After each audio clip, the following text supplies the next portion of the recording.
Hey guys, so very recently I did a reel all about the free breakfast club rollout that has recently been announced. And you guys came back with so many really important questions and I just didn't have the answer to all of them. So I have paired up with Magic Breakfast, a charity that provides free breakfast for children up and down the country. And they are going to answer some of your most important questions today.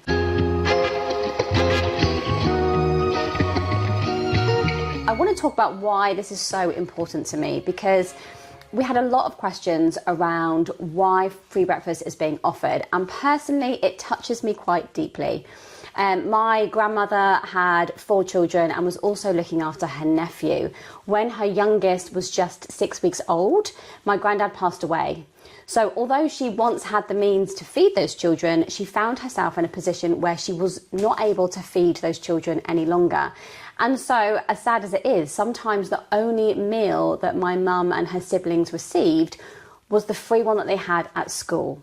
And that really saved them. So for me, this is so important. And also, having been raised by a single mum myself, I know how much that would have helped my mum had this been available when I was growing up too. So I'm here today with Jordan from Magic Breakfast, and she is here to answer all of your questions for you. So welcome, Jordan. Let's dive straight in. The first question that we've received is, why is this open to all children? Why is it not based specifically on need? That's a great question. So when you offer this to all children, you are able to remove any possibility of stigma that may surround it. And by doing that, that benefits everyone, and it helps encourage families to take it up when they need it. And also, sometimes mean testing can actually be more expensive to administer breakfast provision. Okay, so it just makes sense to be able to offer it to everybody. Yes. Everybody is included, and no children have got a stigma attached to them because they're getting a free breakfast. Exactly. It is there for everyone. Yeah, amazing. I've had so many questions from parents who are so excited about this, and it means so much to them, but they are waiting to know, when is it going to be rolled out to all schools? I know that there's 750 schools in a trial at the moment. Yes. How long does that last, and when will everyone else get there? So the trial is set to run until the end of summer term 2026, but after that there will be the national rollout, which we do not know the timelines of yet. Okay. And is this something that parents have to opt into? Do they have to send their children to a breakfast club, or is this something that we can opt into if it works for us? So this is something that will be accessible for anyone who wants it. So okay. Of course, not every day is the same, but you know that this breakfast offer will always be there. And that's the great part about it, that children can take it up when they please and when it fits their needs for the day. So there is absolutely that autonomy that remains there. Families can choose if they want to. Amazing. So does that mean that you can go on a Monday and then maybe not go on a Tuesday, Exactly. and then go on a Thursday? Yeah, exactly. Okay, amazing. Thank you so much for clarifying that. So the big question is, where is the money coming from? So the money's coming from the Department for Education, and the government has said that they're helping to fund this by closing tax loopholes, but ultimately we'll know more in June when the government spending review is finalized. Ah, amazing. So another concern that parents have got is, we all know that schools are struggling with staffing and staffing costs.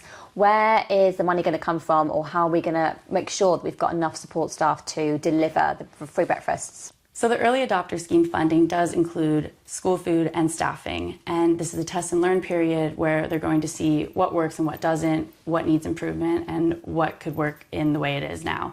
And so we'll be able to gauge that later, but at the moment it does cover staffing and school food, and then there are also advisors that will be assigned to each school, and they can help sort logistics, help with problem solving, and like you said, we need to make sure that this works for every school, and it's not a one-size-fits-all. So that's where the advisors will really come into play. But ultimately, it does cover staffing and food. So that's great that there's funding in place to make sure that we can get that support staff in there. But another question is, where will we find additional staff to be able to facilitate the Breakfast Club if we find that we need more people to run them?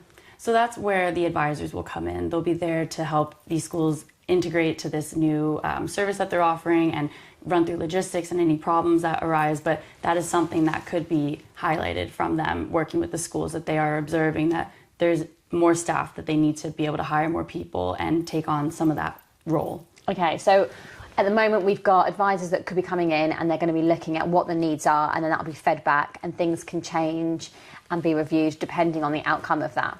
Yes, so right now we don't know too much as it's just started, Sure. but in a year's time we'll have a whole cadre of data and amazing. anecdotal data as well. So we'll be able to pick out where those improvements are, and Magic Breakfast will also be advocating for those improvements that are needed. Okay, it's not a one size fits all, which is great. Yes, exactly. So what exactly is it going to cost to run this per child?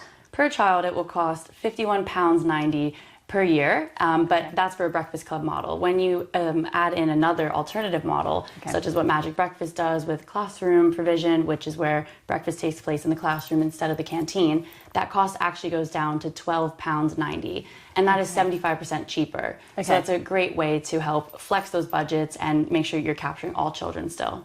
Amazing. So another question that parents are really curious about is who is going to serve and deliver the food. Will it be canteen staff, or is there another model that might be used? So it's going to vary school by school, but the important thing is that it is allowed to be flexible within the early adopter scheme. For instance, in some of our Magic Breakfast partner schools, we know that there's a staff rota, there's catering teams that come in. Sometimes it's the same catering company that does lunches, so there's already that relationship existing there. And sometimes there's volunteers. So the next question is, what time does the Free Breakfast Club start, and how does it fit into the school day?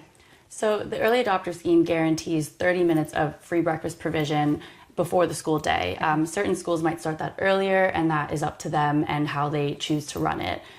We've seen some will do, a bit earlier for childcare reasons mainly, but you do have that guaranteed 30 minutes for free, which is fantastic because you get the socialization, the food, table mannerism, and the childcare element.